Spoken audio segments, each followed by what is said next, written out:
Hello and welcome to the latest episode of Empire Sports Talk. I am your host, Roman Gennaro. First and foremost, football is back. College football kicked off last week, but football season is officially in full swing now that the NFL has started. The first game last night on Thursday Night Football to kick off the season was between the defending champion Denver Broncos and their opponent in the Super Bowl, Carolina Panthers. It ended up being that the Broncos had the same fate that they did in the Super Bowl, beating the Panthers 21-20. Cam Newton took a lot of hits. He was beaten up a little bit from the beginning of the game to the end. That Broncos defense did not take it easy on Cam Newton. What was surprising was how formidable Trevor Siemian, the Broncos starting quarterback that they named after trading or releasing Mark Sanchez. Trevor Siemian looked solid, with the exception of a couple of interceptions, one of which was a tip ball, which Peyton Manning took to the booth to say that he thinks those should be illegal. You shouldn't be allowed to do that, but that's coming from a quarterback, and I'm sure Trevor Siemian would agree. With the exception of those couple of interceptions, and the second of the interceptions was a back foot throw, and those are hard to make. Pretty much only his opponent, Cam Newton, could pull that off, or guys that are that big and strong. With the exception of those two interceptions, he looked very, very good. He looked like he could. The Broncos have hinted or said that Siemian was just a placeholder until their draft choice, Paxton Lynch, was ready to go. But Trevor Siemian took to the field and said, "Not so fast. I deserve this job. I earned this job. And if I can earn this job to start the season, I can keep it." And he played like he wanted to keep it. But the real story on the Broncos sideline, or the Broncos side of the field, was C.J. Anderson. We heard a lot about, and they talked about it during the game some, how with Peyton Manning gone, that Gary Kubiak could really open up his offense, and he likes to use a fullback. He's one of the few coaches that like fullbacks in the league, and he likes to run different stuff with the running back. But we've seen now that Gary Kubiak's offense relies heavily on the running back, and I guess it's no surprise he used to be the head coach in Houston and he would use Arian Foster a lot. We saw a nice mix of runs and passes, but I didn't expect to see what I saw from C.J. Anderson. It was basically his offense last night, and he really proved that he could be that guy. For the past few years, we haven't really cast a thought to Broncos running backs because, any team that's got Peyton Manning, what do you need with a running back, So it was a real surprise to see how formidable the Broncos offense looked. We heard a lot about how the Broncos offense was a train wreck, and how we shouldn't expect a lot from that offense, and how a Super Bowl defense would be even harder than usual because that team looks so different. And I'm not saying Trevor Siemian and C.J. Anderson are going to get the Broncos back to the Super Bowl, but they looked a lot better than it sounded like some people thought they were going to. And the Broncos defense didn't miss a step. They picked up some new guys. They have most of their guys back.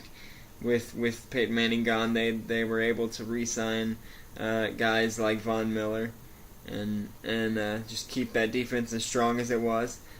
And they put some hits on Cam Newton last night. Cam Newton at the end of that game, he looked like we weren't sure if he was going to be able to go back in. He took a couple of sacks, took a couple of big hits, a couple of roughing the passers.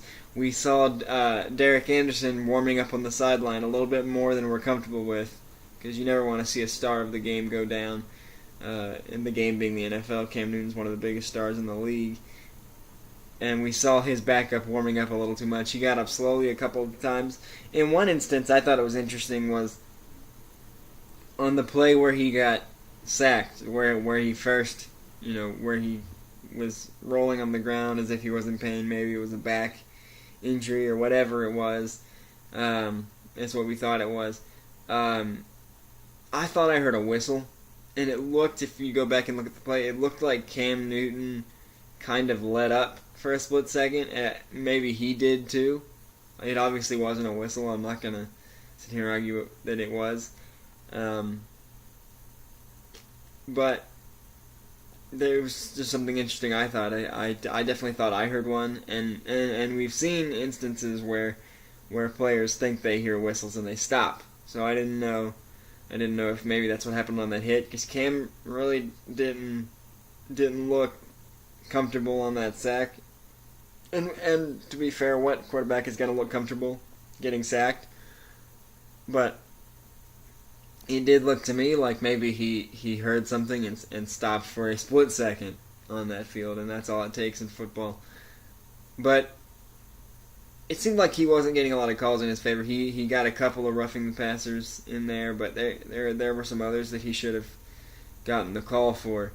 But it's football season, and that's all anybody cares about. We want to see our players healthy in the NFL. We don't want to see the best players in the league, the best players in a sport getting hurt before week 1 is in full effect here.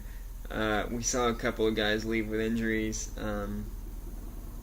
Marshall for the Broncos. Cam was a question mark. They had a few others that we weren't sure about. But I think that's just rust. We see a lot of guys go down in the preseason, a lot of guys go down early season because they're not ready. It's not that they're not ready. It's just even in practice, even if you're going full speed in practice, you can't really be prepared for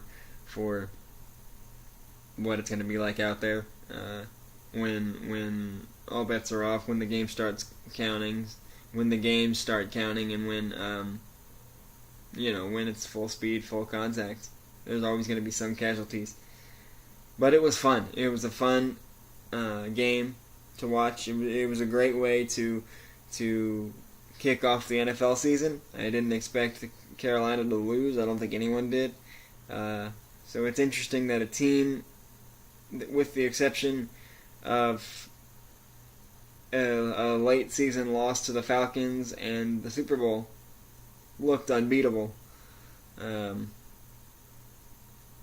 Loses their first game of the season, and their division's going to be better this year. Jameis Winston's going into year 2.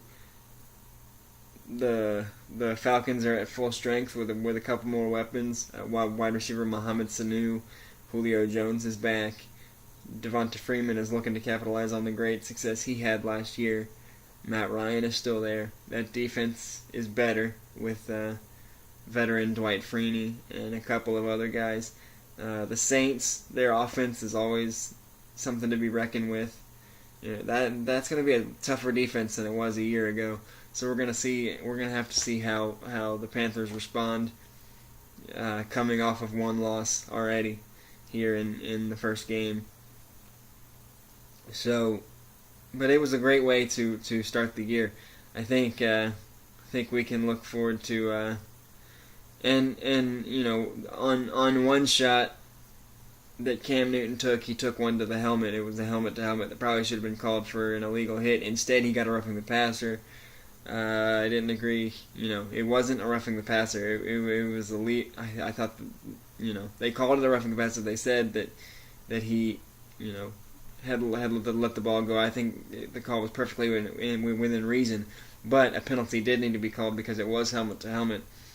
And so they had to make sure he was good to go, and they said he exhibited no concussion-like symptoms during the game, and he's already today passed four more concussion exams. So I guess welcome back to the NFL season, and welcome back to concussion protocol. And in baseball, the season's winding down. Playoffs are coming up, and things are looking good. We're going to have to see. It's a tight race again for the MVP in the National League with two guys from the Chicago Cubs, Anthony Rizzo and Chris Bryant, vying for that honor. But we can't forget about Daniel Murphy. Daniel Murphy is in the top 5 in every big statistical category: home runs, average, RBIs, hits. slugging percentage. He's top 5 in all of those, and I believe he was first. I don't know about now, but he was first in batting average after Wednesday's game against the Braves. He was first in average over DJ LeMahieu of the Rockies. And Nolan Arenado is in there too. I hope. And here's the thing about Coors Field, real quick. I like Coors Field. I like that there's a team that there with the Rockies, but whoever plays there, Todd Helton is gonna raise some questions. But any hitter that spends a career there or spends a significant amount of time there, there's going to be an asterisk next to their statistics or next to their performance because of the high altitude, which makes that field play as if it were the smallest in baseball. You get a lot of home runs go out of there. The ball cuts the air cuts thin and all this stuff. And it may play like the smallest in sports, but it's actually not. It's actually one of the biggest. So you can't argue for making it bigger, because that would just, that it's already the biggest. The one argument I'd say, consider putting a dome on the stadium.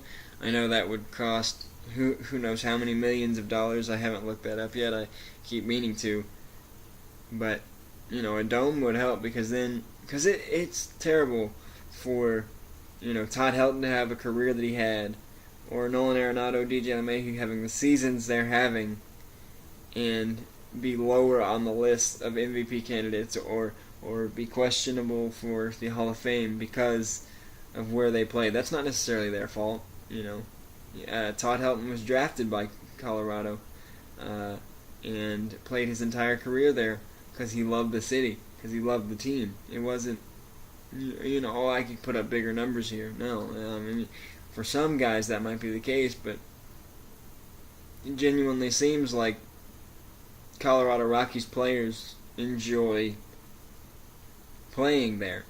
And I understand why they have trouble luring free agent pitchers to pitch there because of that thin air and high altitude. But I think if you at least consider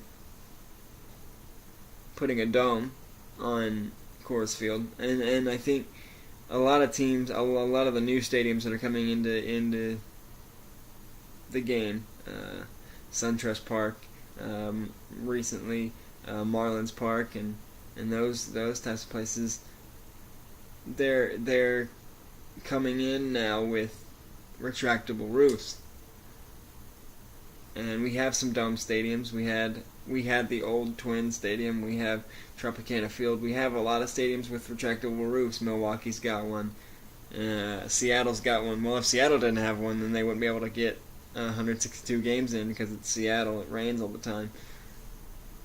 But I think a roof in Colorado, if feasible, it's a lot of money, would be the best option, putting a roof there, because it would eliminate the thin air. And guys like R.A. Dickey and Stephen Wright, the guys that throw knuckleballs, can't throw them in Colorado. I think that's why you see most knuckleballers going to the American League. They don't have to play Colorado. So I think if they would consider a dome stadium, I understand that there's budget concerns, but if you consider putting a dome at Coors Field, or just whenever they decide on a new stadium, they've been around for 24 years now, and people can decide on new stadiums anytime they want. Turner Field's only been in existence for 20 years, and they're already, this is the last year they're building SunTrust Park. So if Colorado's considering a new stadium, or if it's time to reevaluate things, because they have a good team in place, and if they would put a dome there, you'd eliminate the question marks of, their hitters' performances are being enhanced, or you eliminate the inability to bring big big market pitching, because you don't have to worry about the ball slicing out of there. It's just a thought. It's just a real quick thought. But you can't. It's the popular pick right now to pick Rizzo or Bryant for the MVP. And if I had a vote, I'd pick. I don't know. But you also have to consider Murphy and Arenado and maybe even LeMahieu for leading an average up until Wednesday. If I had a vote, I'd probably go with Murphy, just because he showed us last year, especially in the playoffs. He didn't have great power numbers last year. He had 14 home runs. But from the playoffs all the way through this whole season, he has been the guy in Washington. Bryce Harper has had a down year from his MVP season a season ago. So they've had to look elsewhere, and whether it be Anthony Rendon or Jason Worth, but it's really been Daniel Murphy's been the guy this year. In Washington, they were able to get him because Ian Desmond left in free agency. They had that money freed up. He wasn't their first choice. Their first choice was Ben Zobrist, who ended up in Chicago. As soon as they lost Ben Zobrist, they brought in Daniel Murphy. I think I'd rather have Murphy just because he hits the ball all the time. You can almost always count him in for 2 hits a game, and he's got more power than Zobrist. But I love them both as players. But I actually got a chance to meet and talk to Murphy one time. And this guy is a professional hitter. He loves to talk about hitting. He loves to talk about baseball.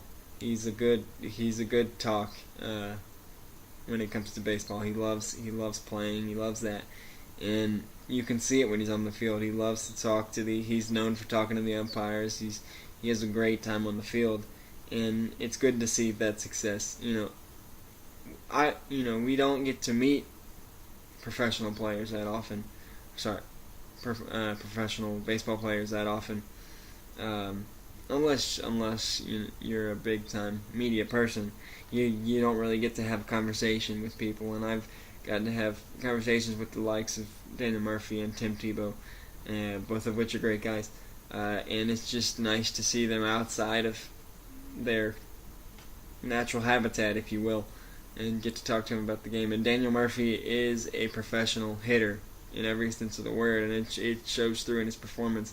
Like I said, you can almost count on him for one or 2 hits a game, and so he would get my vote for MVP if I had to choose. Number 2 would be Bryant, definitely leading the National League in home runs. I think Murphy's actually tied with him for that right now. So it's going to be a tight race in the National League for that award.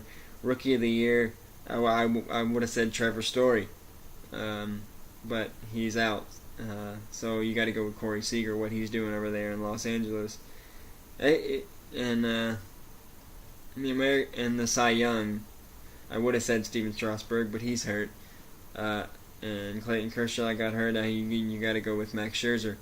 In the American League, I'd say the MVP is Mark Trumbo's the popular pick. He's led the MLB in home runs the entire year.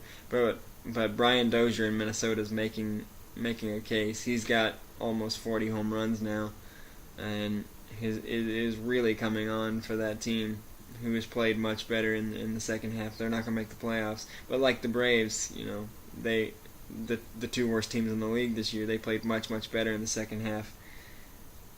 So either Trumbo or Dozier would get my MVP. I would say Trumbo, just because the Orioles are a winning team, and I've stressed so much the importance of team success in the MVP race with last year's candidates in the National League, none of which making the playoffs. That frustrated me. So I would say at this point it would be Trumbo. Cy Young would go to J.A. Happ. He's led the league in wins this year. Nobody's talking about him in Toronto, but he is putting up the best performance of anyone in the American League, in my opinion.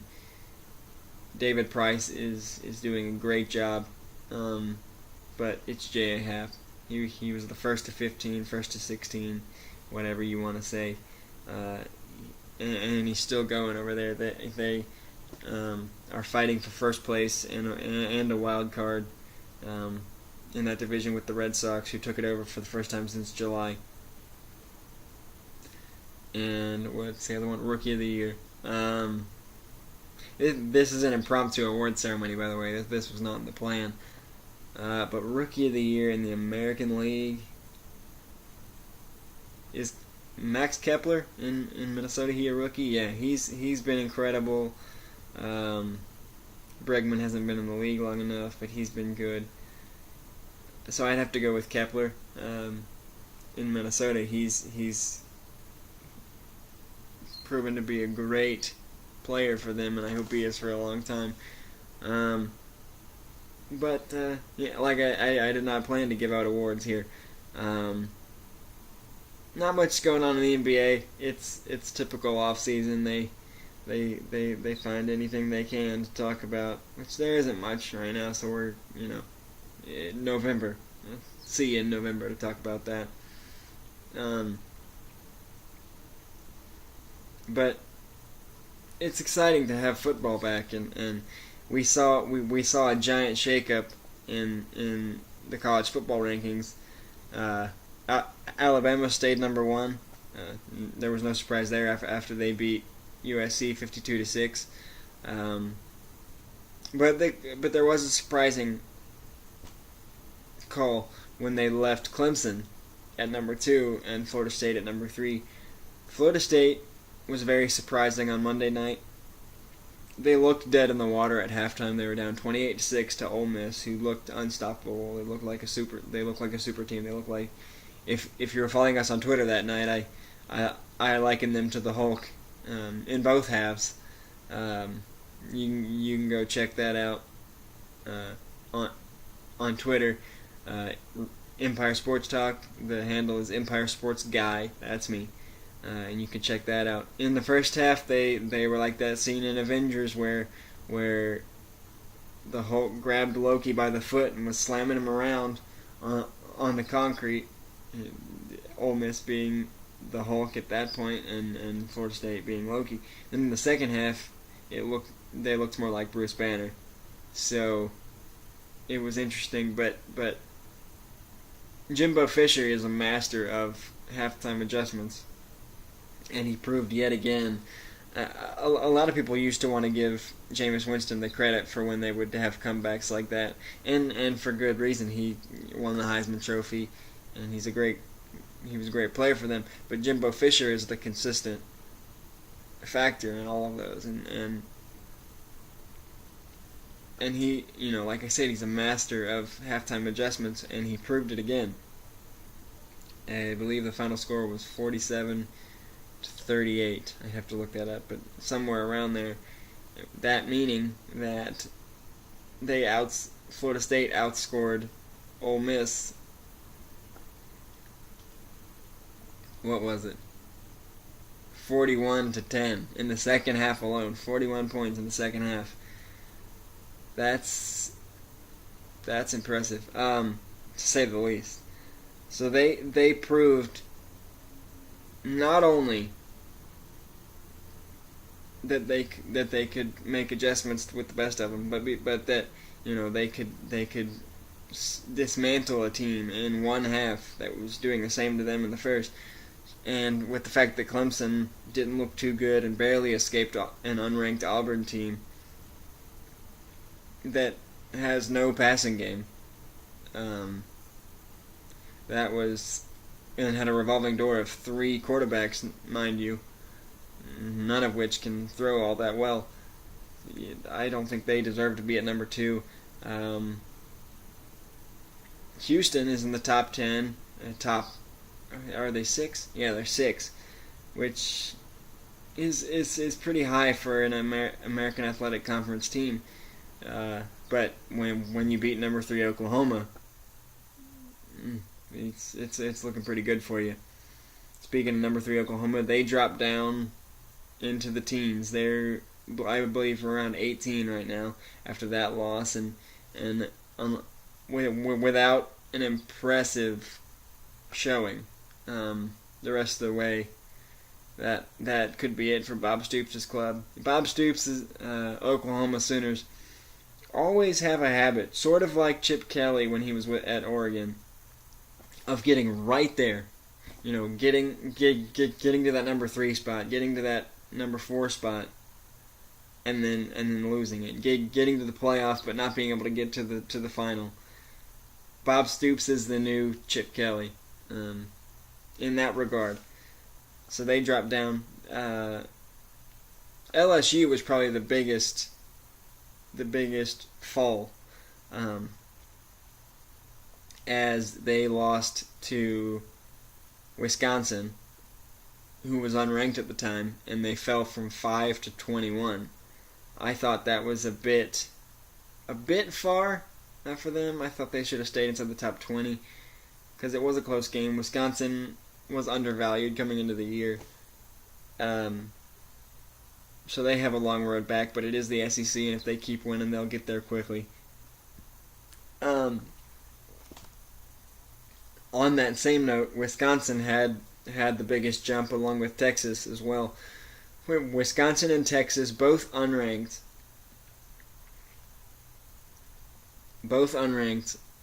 coming into the year. Wisconsin beat LSU, as I just said, and Texas in that double overtime thriller against number 10 Notre Dame, both unranked, and then after week 1,